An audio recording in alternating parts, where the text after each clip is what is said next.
যদি কারোর দোকান থেকে কোনো কিছু খেয়ে টাকা না দিয়েছেন, ছোটবেলায়, ছেলেবেলায়, যৌবনকালে, পাগলামির বয়সে করে ফেলেছেন, অভাবের দায়ে হোক, স্বভাবের কারণে হোক, আল্লাহ যখনই আপনাকে সম্বিত ফিরিয়ে দিবেন, সেন্স যখন আসবে, চেতনা যখন জাগ্রত হবে, সাথে সাথে যত টাকা মেরেছেন ওই টাকাটা দোকানদারকে ফেরত দিয়ে আসবেন।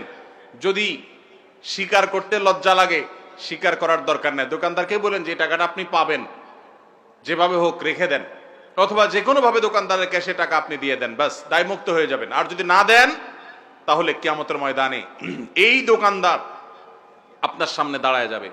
বহুত হজ করছেন, ওমরা করছেন, ওয়াজ শুনছেন, তাসবিহ তেলাওয়াত করছেন, মোছে তাও দিয়া যখন জান্নাতে যাওয়ার জন্য রেডি হবেন, সামনে এসে দাঁড়াবে এই দোকানদার।